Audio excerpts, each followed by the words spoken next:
Magandang umaga po, Aling Nene. Ako'y tutungo na po sa pagbubukid. Pakitingnan na lang po yung mga kapatid ko. At saka, hinandaan ko na po sila ng pagkain. O sige Turo, ikay mag-araro na doon. Maraming salamat, Aling Nene.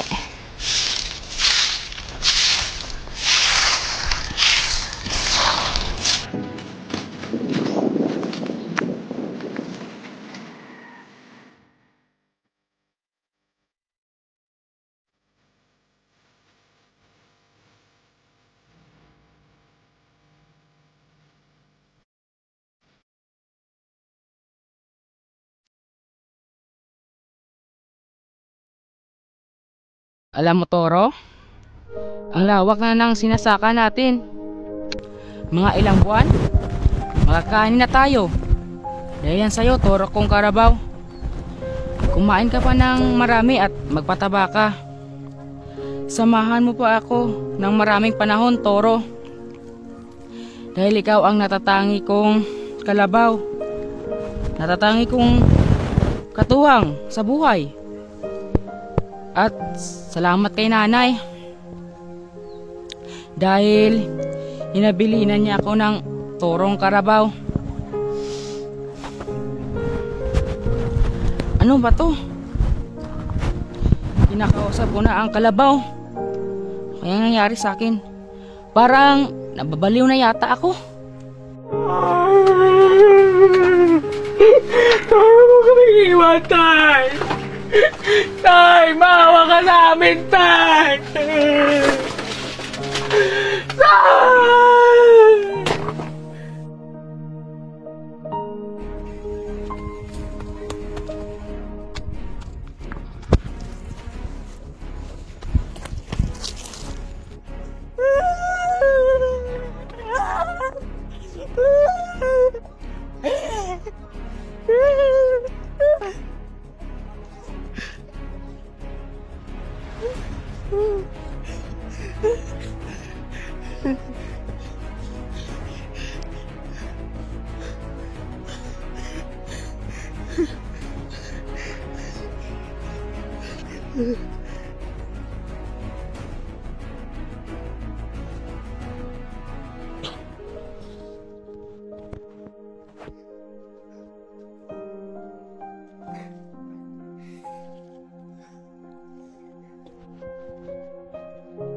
Nakakapagod na! Ah! Ah!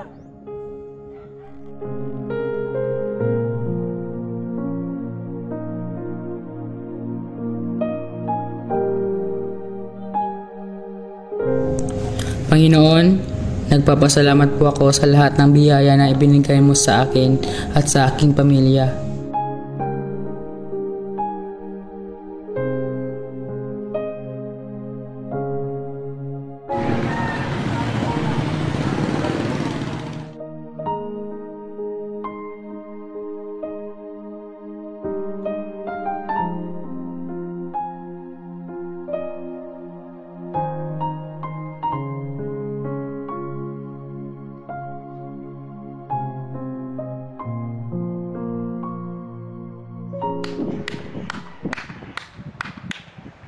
Guys!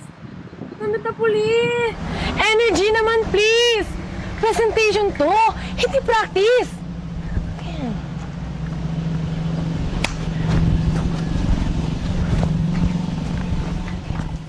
Puro? Ano ba yan? Ilang beses natin itong ginawa.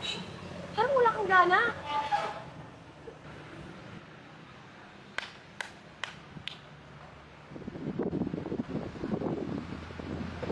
Uy! Toro! Tayo na parang lalaki. Nakakatawa ka. Bago mo mag-isip, parang kalabaw. Oo. Grabe, lagi na lang supply. Uy! Focus! Toro, ayusin mo. Dapat hindi tayo ganyan sa performance.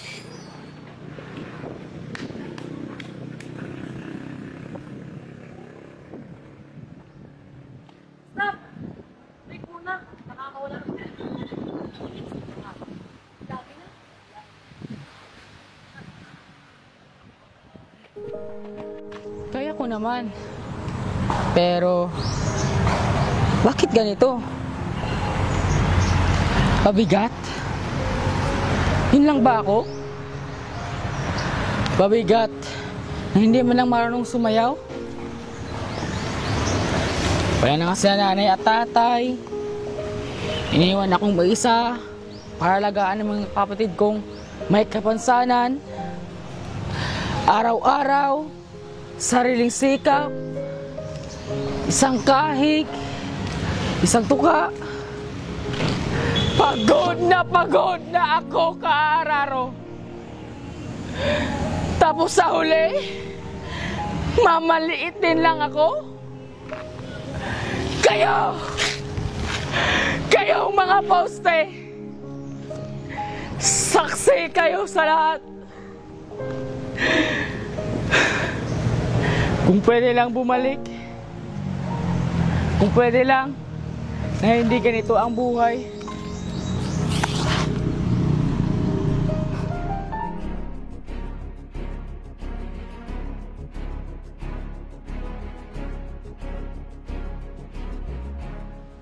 Ako?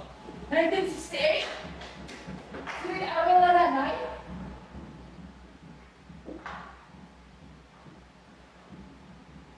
Ba't parang kulang kayo? Saan ba sila? Wala doon. Nagkabay ka na yung bata. Hindi na ka pa namin hinahanap para sa first picture. Mas kaya? Nasaan si Alma? Ano nangyari sa'yo? Mas ka na?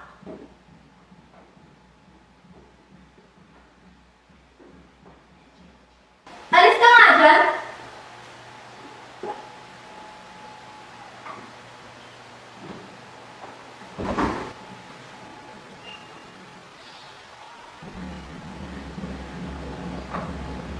O, hanggang na pabigat sa kasi. Sadyang takalan o utak kalabaw lang talaga. Walang magawa kundi ang sumunod sa utos. Tingnan mo yung suot mo! Parang basahan at ang amoy! Kadiri! Akala mo hindi naligo isang linggo? Tumpak ka na eh! Aba, balik ka namin. Yung mga kapatid yung mga kuhila din. Like mother, like daughter.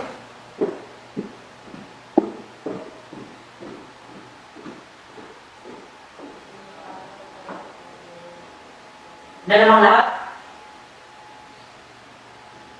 Sa, dalawa, tatlo.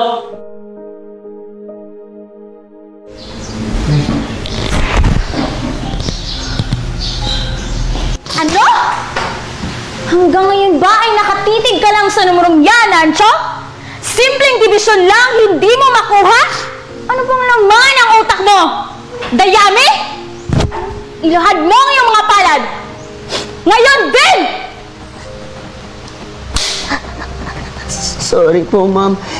Hindi ko po talaga makuha. Oo na, lang pa ba? Hindi nga sa'yo. Kaya na napapala ng mga pilay na kalabaw. Walang silbi. Tama si Armando. Tingnan nyo si Nancho. Huwag kayong gagaya sa kanya.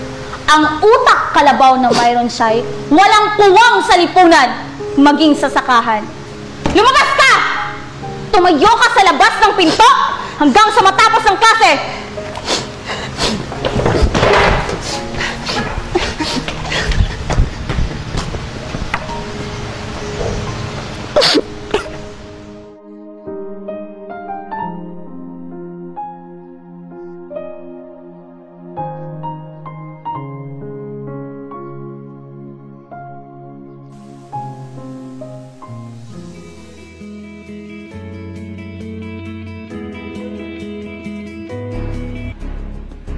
Oh, tingnan niyo itong star player natin.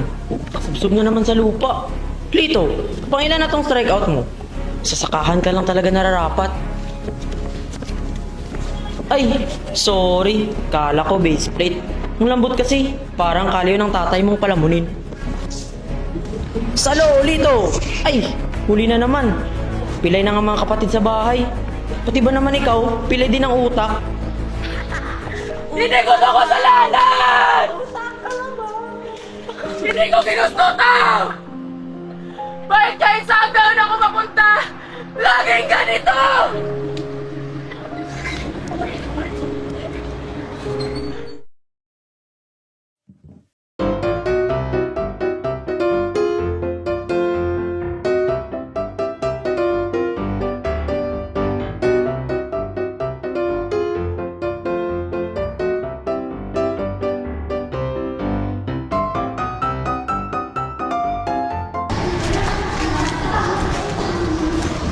Tingnan mo, Tess.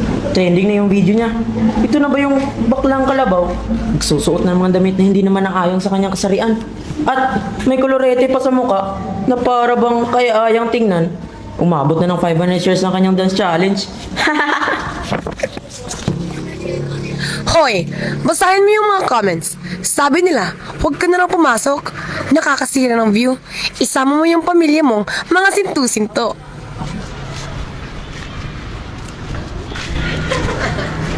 Ito ang dulo. Ito ang simula. Tama na. Ibalik niyo na ako.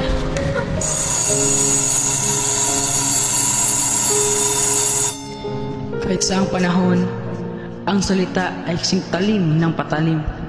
Ang pait ay hindi kumukupas. Magandang araw!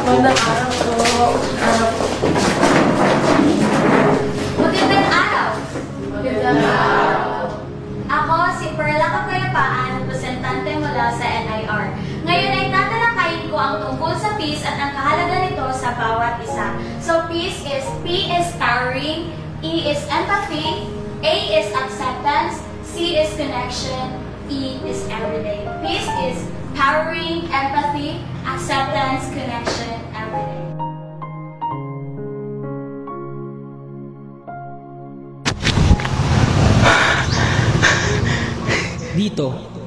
Dito nagsimula ang paglaban. Hindi sa kamao, kundi sa kapayapaan. Iniwan mo talaga ako ng tuluyan, munting alaga. Ikaw aking nagsilbing nanay at tatay. Nagsilbing aking lakas at karamay. Ikaw ang nagpapayapa sa nasasaktan at nagsusumamo kong puso. Mula sa mga panlalait, pananakit, at pambubulas. Nitayaan mo aking munting alaga sa iyong pag-usad at paghila ng araro noon. Ang natutuhan ko sa buhay, ang pagyakap at pagtanggap sa realidad. Kayo ang aking buhay. Kahit kayo ay may kapansanan, kayo ang aking kapayapaan at mananatiling magpapayapa sa akin magpakailanman. Maglakbay ka na aking muling alaga at ako'y maglalakbay na rin ng dahan-dahan at ang buhay ay puno ng kapayapaan.